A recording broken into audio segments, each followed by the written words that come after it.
buenas, bienvenidos a Dos Bandas. Uno de cada 3 ciudadanos españoles reconoce abiertamente haber consumido cannabis alguna vez en su vida. Lo dice el último observatorio publicado por el propio gobierno. 1 de cada 10 admite haber probado la cocaína. Por cierto que la ONU nos sitúa entre los 3 países donde más se consume esta sustancia. Los expertos alertan de la proliferación de otras muchas y del repunte de algunas que se creían ya casi olvidadas, como la heroína.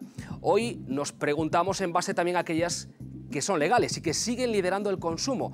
El alcohol, el 70% de los ciudadanos entre 15 y 64 años lo consumen de forma habitual. O el tabaco, que pese a estar a la baja, tiene un 40% de consumidores. Bueno, nos preguntamos qué hacer con las que son ilegales, si legalizarlas o no, si regularlas de alguna manera, si todas merecen el mismo trato. Hemos estado, por cierto, en uno de los pocos clubes donde se dispensa y se consume cannabis en Galicia. ¿Cómo son esos clubes? ¿Cómo se accede? ¿Quién está ahí dentro?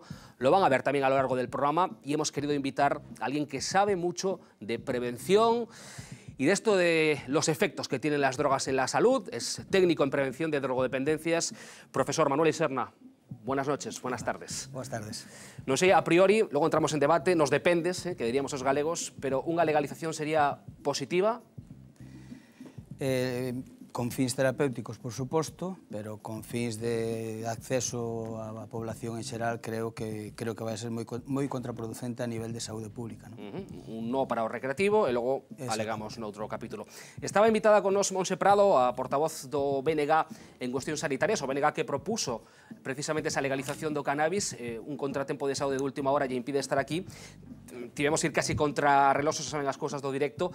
Outro día deixaba aquí o seu posicionamento, profesor Bastos, boa noite. Boa noite. En cuanto á legalización das drogas, creo que un sí, non? A ver, eu son un retrógrado, son un conservador vello e racional, entón que volver ao mundo de antes, de 1910, cando todas as drogas estaban permitidas e non había restricción de ningún tipo, que se vendía, por exemplo, nos estancos ou que se vendía perfectamente cualquier tipo de droga en cualquier sitio. Foi, coa lei seca, viu toda esta prohibición, e igual que se aboliu a lei seca, creo que debía abolirse todas as demais leis. Bueno, ya hay debate, que va a haber muchos matices, mucho de lo que hablar. Ustedes también a través de Facebook Live pueden dejarnos sus opiniones, les invitamos a participar y, como siempre, como primer punto de partida, esa perspectiva, esa visión del mundo que nos rodea, nos trae el tema de hoy, Luis Balado. ¿Legalizar las drogas, sí o no? Bueno, ese es el tema. Lo cierto es que las drogas siempre han estado ahí. De hecho, hay estudios que dicen que ya se utilizaban sustancias psicotrópicas como la marihuana en el Neolítico, en actos funerarios. El Neolítico, hace 12.000 años. 12.000 años. Ténganlo en cuenta la próxima vez que vean uno de esos documentales, que lo verán con otros ojos. Una nueva era que cambiará para siempre su relación con la naturaleza. El Neolítico. Pero vámonos más para aquí, a lo que viene siendo la actualidad. Dice el Código Penal en su artículo 368. Los que ejecuten actos de cultivo, elaboración o tráfico o de otro modo promuevan, favorezcan o faciliten el consumo ilegal de drogas tóxicas, estupefacientes o sustancias psicotrópicas o las posean con aquellos fines serán castigados con las penas de prisión de 3 a 6 años y multa del tanto al triplo del valor de la droga. De hecho, el exministro del ramo, que se lo crean o no, ya es cosa suya, decía esto hace casi 4 añitos. Y nunca he probado el cannabis. El mismo exministro que asistía a los solemnes actos de homenaje a Tierno Galván, aquel exalcalde de Madrid tan querido por todos, que dijo aquello de: el que no esté colocado, que se coloque y al loro. Por eso parece que hay cosas que no cuadran, que hay distintas varas de medir para este tema. O si no, me explicarán ustedes cómo es posible que se hayan posicionado con mayor o menor entusiasmo a favor de la legalización personajes tan variados como, atención al Dream Team, Pablo Iglesias, Felipe González, Esperanza Aguirre, Albert Rivera o Donald Trump. Vaya pandilla. Y ojo que lo de Donald Trump no es cosa menor. Después de los miles y miles y miles y miles de millones de dólares que se ha dejado Estados Unidos en la llamada guerra contra las drogas desde Reagan. Ahí tenemos a Nancy Reagan haciendo campaña con esta camiseta. Bueno, en general los Reagan eran muy de hacer campañas con camisetas. Portugal, Suiza, México, Estados Unidos, Holanda, Uruguay, saben que países muy distintos que en mayor o menor medida han optado por recorrer este camino hacia la legalización. Entre las supuestas ventajas, pues luchar contra la criminalidad, para intentar acabar con las mafias, mejorar la calidad del producto y también recaudar impuestos. No, señor ministro. Y por el otro lado, entre los supuestos también inconvenientes, pues un posible y probable aumento del consumo y su consiguiente problema de salud pública. Además, Holanda lleva años dando marcha atrás a sus políticas después de ver cómo su turismo canábico se incrementaba. De hecho, más de un 7% de la gente que va a Holanda admite que los porros son su principal motivación para visitar Ámsterdam. Entonces, ¿qué hacemos? ¿Legalizar o no? ¿Solo drogas blandas o todo tipo de drogas? ¿Para uso recreativo o solo medicinal? Ahí está la pregunta. Bueno, pues gracias, Lois. Vamos a empezar el debate. Manuel, decías, creo que pocos beneficios va a traer, cuando hablamos de fines recreativos, una posible legalización de las drogas. ¿Por qué? Primero, porque eso de fines recreativos, ¿no? O sea, ese calificativo de recreativo consumo de drogas, pues evidentemente xa leva a que moita población pensa que realmente é necesario consumir drogas para divertirse. E esta é unha batalla que levamos loitando moito tempo, porque eso primeiro foi necesario para, ou necesitamos fumar tabaco para divertirnos, pasamos polo alcohol e agora xa non é suficiente, que ademais necesitamos unha terceira, unha cuarta ou unha quinta. Por lo tanto, creo que un flaco favor lle facemos aos ointes cando falamos de drogas recreativas. De recreativo ten pouco o consumir drogas. Punto número 2. Decía o teu compañeiro que unha das dos argumentos que se dá a favor da legalización é que se vai acabar cas mafias, non? Cos narcotraficantes. Non hai ningunha sola prueba que eso sea así. É máis, todo indica que vai ser o contrario, é dicir, que se legalice unha droga, que haya un comercio onde o Estado controla a distribución e a produción, non quere decir que non vai haber un mercado ilegal ou negro por detrás. Por lo tanto, ese que é o gran argumento de casi todos os que están a favor, evidentemente se desmonta, incluso a Organización Mundial da Saúde e a ONU así o especifica. Segundo, e a min isto sí que me parece máis preocupante, non? Quizás, e é o gran motivo polo cal se está legalizando o consumo en Estados Unidos, a fiscalización. É dicir, cando Mújica plantea en Uruguai que quere legalizar o consumo de marihuana, o principal motivo de Mújica, en contra do seu propio goberno, non nos engañemos, que ahora ten o problema Tabaré e vemos o fracaso que está sendo en Uruguai, o principal motivo é fiscalizar, é dicir, que o Estado ten que ingresar cartos porque decía Mújica, estou a estas narices de que os narcotraficantes se estén enriquecendo co comercio ilegal. Si nos pensamos, como promotores da saúde pública ou como profesionales, que éticamente o feito de ingresar uns cartos para o Estado vai a repercutir, ou digamos, non somos conscientes da repercusión que vai a ter a nivel de saúde pública, a nivel sobre todo no consumo dos menores, porque o exemplo máis fácil da legalización o temos en dúas drogas que, por desgracia para nós, para a sociedade galega e española e casi europea, xa temos normativizado, que é o consumo de tabaco e o consumo de alcohol.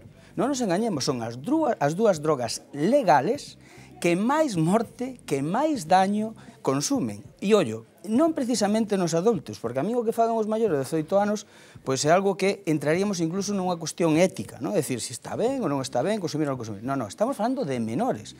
É dicir, en esas cifras que decías ao principio do programa, é unha pena que non fagas fincapé na prevalencia de consumo de menores de idade que consumen tabaco, que consumen alcohol. Ollo, estando unha lei aí, clarísimamente, que proíbe a venta e o consumo a menores de 18 anos, e, polo tanto, se introducimos unha terceira droga, que ao ser legal, evidentemente, vai haber máis accesibilidade á percepción de que o riesgo, de que realmente xa se está conseguindo, sobre todo con cannabis terapéutico, pero a percepción de que é unha droga que pode causar daño para a saúde vai a baixar e, polo tanto, moitísimos máis xóvenes se van a poñer en contacto con ela. Por lo tanto, eu creo que como debemos establecer un debate claro, que hai, non de un programa solo, sino de moitos, pero donde hai que debatir e poñer as cosas sobre a mesa. Por certo, os datos do observatorio cos que empezábamos, entre 15 e 64 anos están incluídos menores de 18. Profesor Bastos. A ver, eu xusto a favor da legalización non é por cuestións de saúde pública, nin é por cuestións, é cuestión radicalmente moral. Radicalmente moral no sentido de que a mí non me ten que decir ninguén o que teño que facer con o meu corpo, porque a miña saúde non é pública, a miña saúde é miña. Os médicos poden aconsellar e teñen razón, poden dicir que unha cousa boa ou unha cousa é mala, e poden decirme, mira, isto causa estas cousas, e estou de acordo, que me aconsellen e que me digan, máis eu non consumo drogas, por eso podo dicirlo con a cabeza moi alta, nunca me chamou a atención. Pero tamén sei máis de política común da xente, non se me ocurre decirllos demais que libros teñen que ler e que libros que non poden ter. É dicir, que este libro está prohibido ler porque é mal para a túa saúde mental, e me consta que hai libros que poden serlo. Hai algúns libros que eu considero tóxicos, non vou dicir aquí cuáles son, pero me consta que algúns libros son tóxicos, que fan daño ás persoas, pero non se me ocurre, baixo ningún concepto, prohibir as persoas que os lean. Pois algo semellante ocurre coa droga, é dicir, quenes son os demais para prohibirme a mí facer co meu corpo que quero eu. Este é o argumento e, pois, un argumento radicalmente moral.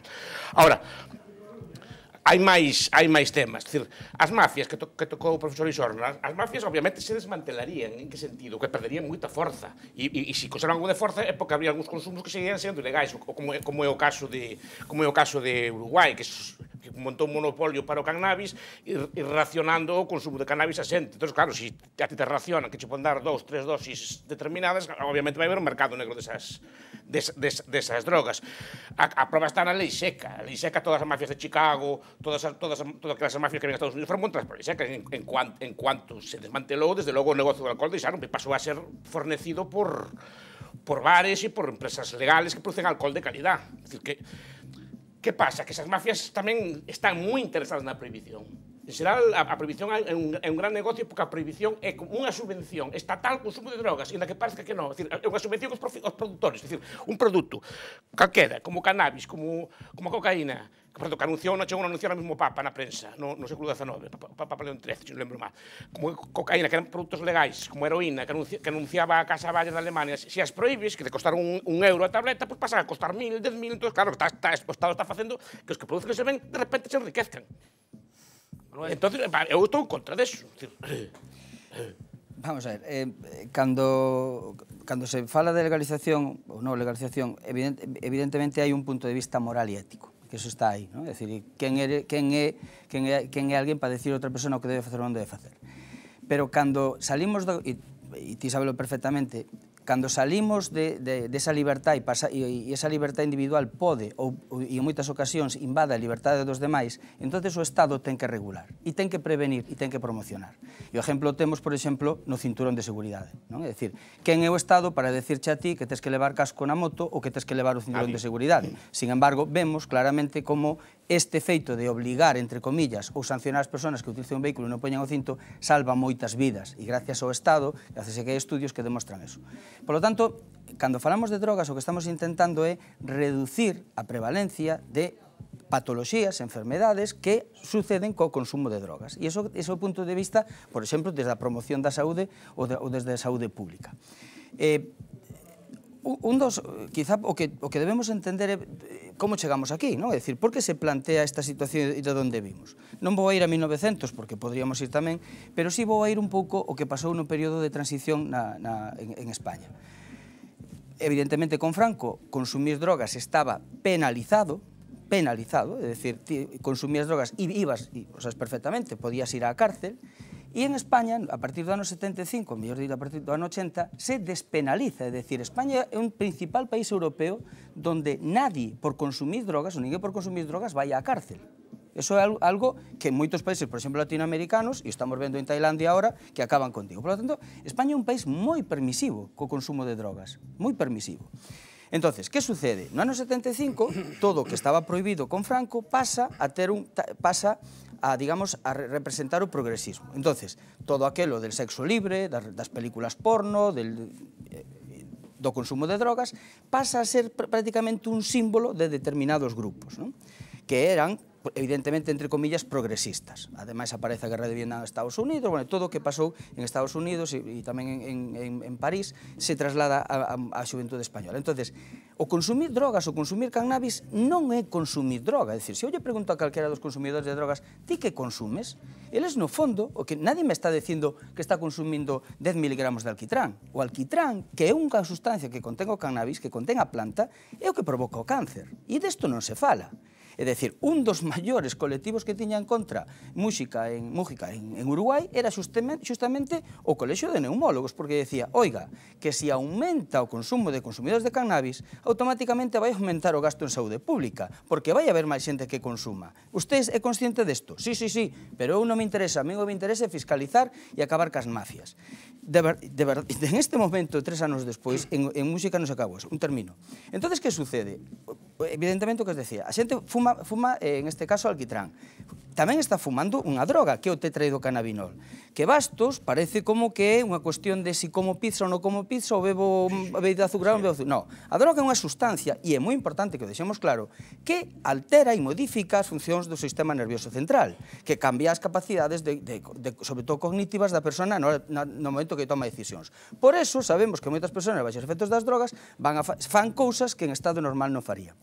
Polo tanto, non é unha cuestión de libertad de si consumo unha bebida azucarada ou non bebida azucarada ou si como determinado produto ou non como produto. No, estamos posibilitando á población que se poña en contacto de sustancias que van a alterar as súas facultades mentales, van a alterar as súas capacidades de xuicio e que logo, evidentemente, collerán o coche cando, a pesar de que saben que non debe collelos, se meterán en máis peleas, habrá, e sobre todo, e algo moi importante, que non se fala desto, que sempre se fala do cannabis terapéutico, e logo me imagino falaremos deso, que sabemos que o tetraidrocannabinol en moitas, sobre todo moitas persoas, con unha certa predisposición, desarrollan outro tipo de enfermedades mentales. E isto tamén sería un repunte no consumo. Por lo tanto, casi todo o mundo que traballa en saúde pública sabemos que canto a menos población se poña en contacto ca sustancia, menos problemas se derivarán do seu consumo. Falaba da descriminalización que non a despenalización. En España, como sucede, por exemplo, en Portugal, porque sí que hai penas, multas, por exemplo, por tenencia ou por fumar en vía pública. Querías engadir algo, non? Sí, un porcentaxe moi alto dos presos son por tráfico de drogas, non de cannabis, pero de cannabis tamén, pero de outras sustancias, sí. Entón, son os chamados delitos sin víctima. E seguramente en outros países chegan a ser 2/3 dos presos de calquer país. Xente que simplemente se limita a vender o que outra persona quere comprar. É dicir, que non fixo daño a ninguén que outra persona non quixera facer. Non? Entón, aquí hai varios temas. Primeiro, por exemplo, cando falamos de... Porque esta postura trata os ciudadanos como seres infantiles. Por un lado, somos moi listos para votar a OTAN, para votar referéndums e somos un pueblo sabio que habla el día das elecciones. Pero despois somos seres infantiles que non sabemos protegernos de nos mismos. E iso que nego eu. Somos seres adultos, somos seres conscientes e temos que saber que se nos explican, obviamente, que nos expliquen que esta cosa casa contra circunstancias, podemos decir tomala ou non. Eu decido simplemente non tomala. Pero non é porque me falte, porque todos estes datos que dan de enfermedade ou cosas por estilos están feitas nun contexto de prohibición. Eu sempre pregunto na clase aos meus alumnos, vale, moi ben, si quixeras conseguir drogas, podíades? Sí, me dicen todos, porque saben onde se consigue. É dicir, rapaz de dados, se non as toman non é porque non a haya, é porque non queren ou porque non outra cosa, como non as tomo eu, porque simplemente porque non me apetece, pero eu seguro que sabía onde conseguilas. Se me preguntando nun par de sitios, sabía onde conseguilas. Despois, digo, esa postura de paternalismo, de farmacracia, que diría Tomás Zas, de tiranía así da farmacia, de que todo ten que estar protegido a nosa saúde por leis, así a mí non me convence moito. E despois, claro, cando falamos de consumo, hai que ver que tipo de consumo sería. Estamos acostumados a ver as drogas, claro, nun contexto de prohibición. A cocaína, por exemplo, se consumía habitualmente no século XIX. Anunciaba o Papa porque se consumía en forma de viño, no viño Mariani, por exemplo, con viño con cocaína, ou a través de bebidas como a Coca-Cola, que tiñan porcentaxe de cocaína e eran perfectamente legais e perfectamente asustadas. Entón, a xente agora esnifa así seguramente porque, ao estar prohibida, busca a droga no maior grado de potencia. Eso non é certo, Bastos, perdona que vamos a ver, un momento. Pero as drogas que máis se consumen son as drogas legales. Ese é outro mito que utilizades os que están... Non é certo que sexa a prohibición que se consume. Non é verdad, porque os adolescentes e a maior parte da población que consume drogas, consume as drogas legales, que non están prohibidas. Na lei seca, cando se estudias a lei seca, ves que a xente tomaba alcohol de madera destilado metílico, destilaban alcohol na casa porque non tiña outra forma de obtelo, e bebían un alcohol ruín, da peor calidad que hai. Non compares con whisky de Malta de 21 anos, porque non é comparable. E hasta incluso algúns médicos poden decir que un pouco de whisky de Malta é saludable, depende da dosis. Igual que un pouco de viño, algúns informes médicos dicen que é saludable. Todo depende da dosis, como decía Paracelso. Entón, decir, é unha cuestión deste estilo. Que pasa? A droga como se toma? Se toma unha droga ruín, cortada con todo tipo de talcos, todo tipo de avecrén, con todo tipo de cal, con todo tipo de basura. Esa é outra falacia. Esa é outra falacia. As drogas non están, a maior parte das drogas non están adulteradas. O cannabis non está adulterado. O éxtasis non está adulterado. A cocaína ten un coste mínimo. Eu nunca fui un coffee shop. Os que foron dixeron que ali ten todo tipo de calidades. Que se de Turquía, que se de China, China, que se Afganistán, todo tipo de cousas. Un momento. Dicir, que calidade? Como se consumía heroína? A heroína se consumía antes dunha forma relativamente inocua, por exemplo, en forma de sarabi. De feito, para eso descubriu a Casa Bayer de Alemania e foi considerado un gran medicamento no seu momento. Capaz que algunhas persoas empezaron a abusar del, prohibironlo e agora toman directamente en vena. Dicir, que menudo negocio fixemos, dicir, non coa prohibición. Coa cocaína o mismo, se tomaba dunha forma diluída, con outro tipo de sustancias, etc. Entonces, o mismo, muchas das drogas prohibidas se consumirían de outra forma, de maior, seguramente con maior calidad e con maior garantía. Ahora, que recomendo que tomen drogas? Estou de acordo, non me parece unha cousa boa. Pero eu sei que a xente a toma, e sei que os rapaces sábeno, porque leva, mira, nos meus tempos había información desto. Supoño que os rapaces de agora de 18 anos, 19 anos, levaron propaganda a base de vende, que todos os malos da droga, e me parece ben que lle den, pero siguen facendo igual. Por qué?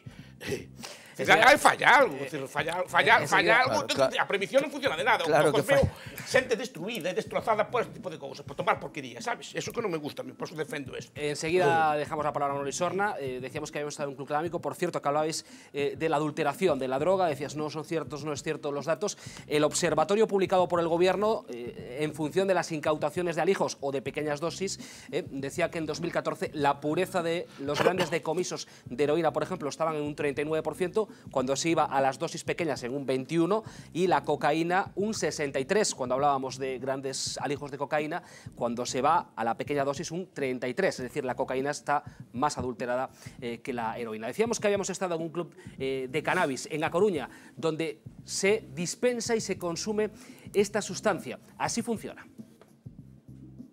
Realmente en un club no puede entrar nadie que no conozca a otro socio. Legal, porque el consumo en espacios privados no está penado, y eso hemos hecho. Nuestra asociación es un espacio privado, solo entran socios, adultos mayores de edad, responsables, y decidimos realizar nuestro consumo ahí.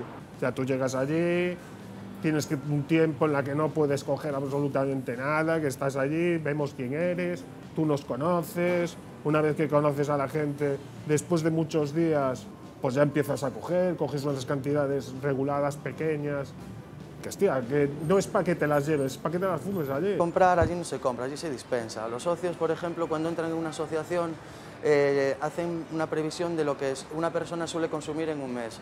La asociación se encarga de tenerle su previsión de consumo allí. Autoorganización de abastecimiento.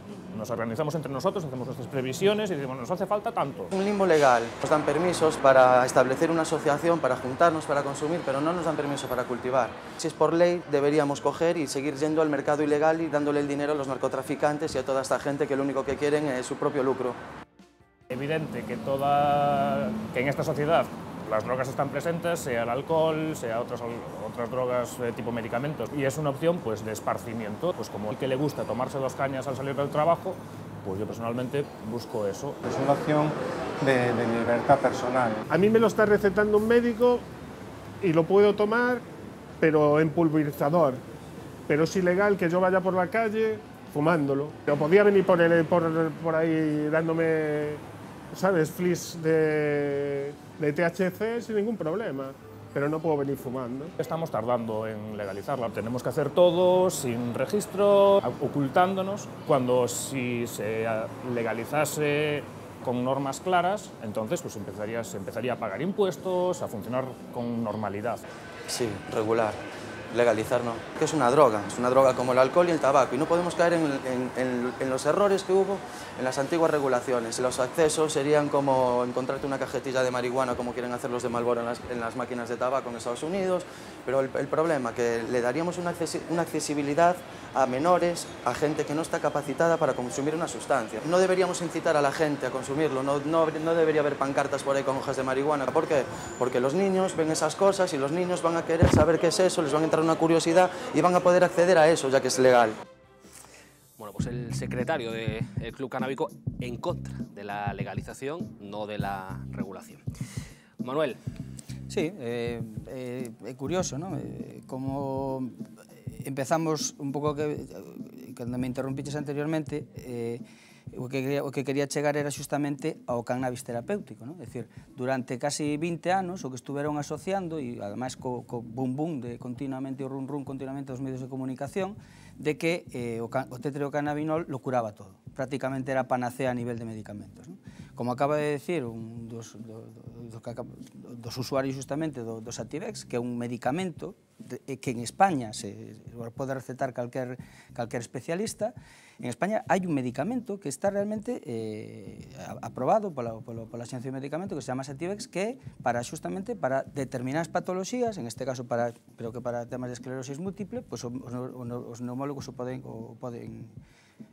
neurólogos os poden recetar. Pero que pasamos? Pasamos de que realmente tiña fins terapéuticos a que agora xa estamos no momento de que, bueno, o asociamos ca saúde e agora xa queremos que todo o mundo poda consumilo. É dicir, o que decía antes Bastos, isto é unha cuestión de libertad personal, non? Entonces, ese tipo de acceso a outra droga máis, eso que realmente vai a causar, pois, evidentemente, un cambio a nivel social. E iso que como sociedade temos que debatir. É dicir, estamos dispostos a introducir unha droga donde se puida dispensar, porque, claro, os clubes de consumidores de cannabis que plantean, no, isto ten que ser algo privado. Privado donde realmente, que en Uruguai tampouco é así, é dicir, en Uruguai tes que darte de alta, e pasa igual en Holanda, tes que darte de alta en un censo de consumidores e a partir de aí, en este caso, en Uruguai son as farmacias, non é un club que podes montar, son as que che van dando a túa cantidade como nunha receta, non? Hai unha maneira de regularizalo, de legalizarlo, sobre todo de regularizar, pero en España o que se está plantexando é sobre todo polos clubes de fumadores de cannabis, é a liberdade absoluta, é dicir, que un grupo de personas poidan xuntarse, decir, con consumidores de cannabis, maiores de edad, é o único requisito que piden. De feito, Barcelona, por exemplo, está tendo un de turismo cannábico, todo que se desplazou de Ámsterdam ven a España, concretamente a Barcelona, por ese vacío legal que hai, porque ti entras en un sitio, dices que te das de alta automáticamente e podes comprar o cannabis. Isto non pasa en ningún sitio de Europa, non? Entón, iso é un problema, é un dilema que como sociedade temos que debatir. Os datos de saúde pública, non morales e éticos, Bastos, que aí non entro, pero os datos de saúde pública din que automáticamente se vai a producir un aumento do número de consumidores. Por qué? Porque sabemos que canto máis accesible, máis asequible e máis baixa a percepción de riesgo dunha sustancia, máis población se van a poñer en contacto con ela. E un pouco que decía, tamén agora para rematar, o presidente do club, non? É dicir, esta percepción que todavía circula moi pouquiño, porque, repito, estos 20 anos prácticamente dicindo que o cannabis o curaba todo e o recetaba os médicos en Estados Unidos, o que fixo foi justamente baixar a percepción de riesgo de fumar cannabis. Por eso, en este momento, no ano 2015, en España, fixadevos ben, empezaron a fumar 168.000 adolescentes menores de edad, 168.000 consumidores novos de cannabis frente a 138.000 consumidores de tabaco. É dicir, fijadevos o que implica unha lei, non? É dicir, empezouse a lei con respecto ao tabaco, empezou a mostrar claramente os efectos que producía o tabaco desde 2010 e o tabaco era malísimo prácticamente, non? Incluso por moitos adolescentes. Pero o non haber actuado con respecto ao cannabis, é dicir, para que nos entendamos, en España non pode haber promoción e publicidade do tabaco. Non se pode facer unha feira, por exemplo, onde se presenten as maravillas e as fantásticas ventaxas de consumir tabaco. Non se pode facer ni siquiera publicidade ni promoción, pero, sin embargo, se pode facer unha feira, como hai en España, justamente do cultivo de cannabis. Entón, esa baixa de percepción, o que fixo foi que aumentaran máis o número de consumidores de cannabis que de tabaco. Se aumentamos a accesibilidade, vai haber máis clubes cannábicos e, ademais, o precio vai a baixar, porque, evidentemente, ao haber máis produción, o precio vai a baixar, pois ese é o caldo de cultivo para que automáticamente se multiplique o número de consumidores. Socialmente, estamos dispostos a isto? Falaba do vacío legal, por certo, o consumo privado non está penado, pero sí a posesión, sí o cultivo. É unha cousa absurda, ou se proíbe ou non se proíbe, eu estou de acordo aí, ou se proíbe todo, ten que proibir o consumo tamén, senón, como vas consumir sin comprarlo a alguén? Eso non ten moita lógica. Cada unha postura é lógica, pero esa non ten ninguna lógica. En Colorado, por exemplo, o ano pasado despenalizaron o cannabis, non veo que haya grandes problemas, é dicir, están dicindo que non está mellorando e varios estados máis imitaron. Aumentou 6% o consumo. Simplemente aumentou 6% o consumo con respecto aos estados que non legalizaron. O problema é se o que se fuma é o mismo que se fumaba antes. É dicir, por exemplo, antes falábamos da mocedade. Eu fui criado nunha cultura de alcohol. En que sentido? Que a mí me criaron no sentido de que o alcohol está no mundo, ti podes beber unha dosis, me deixaban beber un vaso de viño, me deixaban facer unha cousa así, me criaron que había alcohol, a mí nunca me ocultaron que no mundo había alcohol. Me dixeron, pero esta dosis de aquí non pases.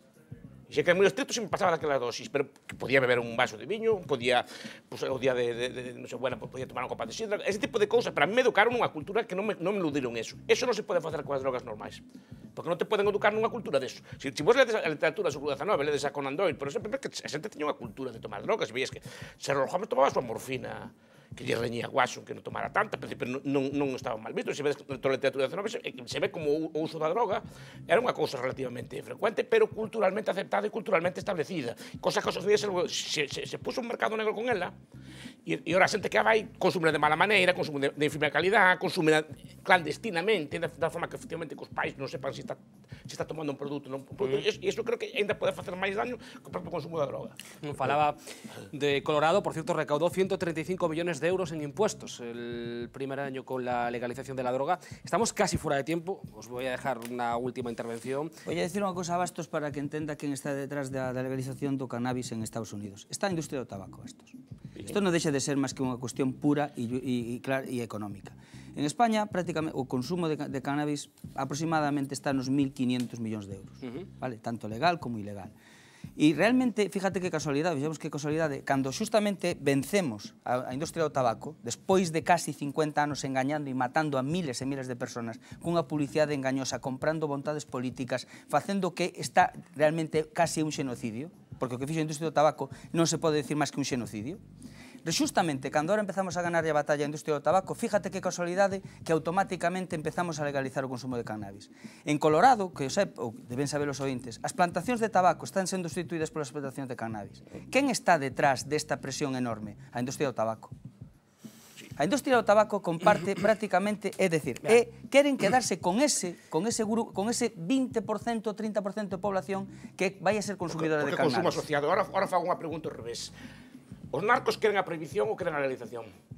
Os narcoestados queren a prohibición ou queren a legalización? Porque os gobernantes dos países que crees que lle beneficia máis? Que a droga está prohibida ou que este legalizada? Os narcotraficantes que queren? Que a droga está legalizada ou que este prohibida? Eu creo que ganan moito estando prohibida. Porque se a droga fora libre non a producirían eles. Tamén hai intereses detrás. Venga, llevamos 30 minutos, os voy a dejar una última intervención, pero vamos a ir a la calle. Estaba nuestro compañero Luis Balado en Santiago preguntando precisamente por el tema que hoy traemos a debate. Legalizamos sí, legalizamos no, esto, lo otro, y él jugando un poco a la contra. Y ha pasado esto. Pense que deberían estar legalizadas, pues, por ejemplo, sustancias como cannabis, los porros, ¿sí? Sí. ¿Por qué? Porque el que estén prohibidas hace que se tienda a consumir máis. O prohibido tamén nos chama moita atención. Si é estupefaciente, non vexo moi normal que tea legalizado, pero bueno. Pero, por exemplo, o alcohol si está legalizado. Si, bueno, tamén é un... Eso tamén é... Yo creo que no. ¿Por qué?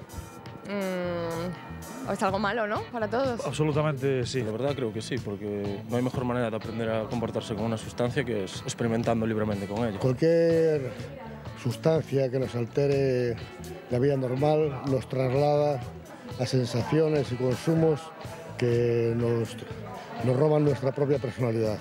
Pero el alcohol está legalizado.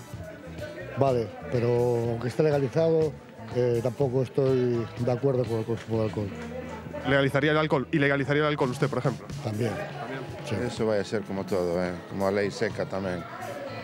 Fixeron a lei seca e a xente bebía como un saco. Home, para min penso que non. Tamén hai quen di que estando legalizadas pois se podería controlar mellor o que se consume e desaparecerían as mafias. Non sei que pensa deso.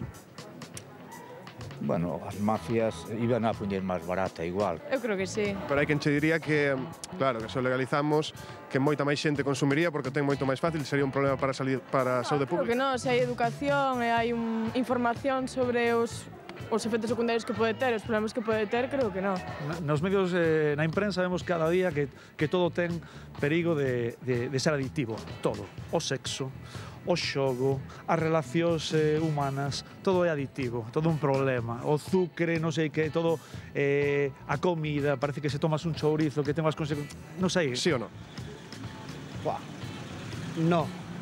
¿Por qué? Pues no lo sé. Entonces no, ¿no? No, creo que no. O sí. O no, o sí. que estén legalizadas supondría un problema para la salud pública, que mucha más gente fumaría porque está... Fumarían igual. Sí, claro, si fuman a escondidas, pues va siendo lo mismo. Si está legal, fumarían. Además, tampoco es tan difícil conseguirlas. ¿Quién tengo dereito a mí de privarme de si en fin de ano me quero meter un gramo de coca que non digo que vai a facer que non faría, pero quen me pode decir a min que non podo disfrutar do que ofrece a natureza de xeito libre e responsable? ¿Crees que se fumaría más, por ejemplo, si estuviese legalizados los porros? Posiblemente sí, posiblemente. Pero bueno, igual se va a fumar siempre, aunque esté legalizado o no lo esté. Se va a fumar casi igual, creo yo. Entonces, ¿por qué no legalizarlo? Pues no sé, tío. Pienso que eso afecta mucho al coco. Bueno, no tenía muy claro este. 20 segundos, nos quedan para cada uno porque hay que marcharse ya. Si queréis, la última intervención, el último alegato, y lo dejamos aquí. Ya sé que es difícil tratar un tema tan denso y con tantas cuestiones en tan poco tiempo. Bueno, eu simplemente felicitarvos porque espero que sexa o primeiro de moitos debates e sobre todo que tamén se fagan nos medios públicos e non só privados. E para rematar é dicir o seguinte, con respecto á legalización, eu creo que se hai unha droga claramente que nos axuda ao ser humano e sobre todo a evitar o dolor, como decían aí moitos dos telespectadores, é justamente a morfina, non? É dicir, a morfina é unha droga que usada polos médicos evita moito dolor, que moitas persoas cando están en fase terminal pois teñen que utilizar, ou moitas veces cando vamos a sufrir determinadas operacións. E eu non vexo a ninguén que pida a legalización da morfina, non? É dicir, cando falamos dos tranquilizantes ou dos antidepresivos, que son drogas que usadas salvan a moitas miles de personas e que realmente usadas a nivel terapéutico son unhas drogas fantásticas, pois eu non vexo a nadie que tamén nos pida que podamos comprar os antidepresivos ou os ansiolíticos en calquer sitio e que haya clubes que se monten de personas con ansiedade e que o receten, non? É dicir, baixo control médico, todas as drogas son positivas, baixo control médico. E o cannabis, si se legaliza, ten que ser con fins terapéuticos.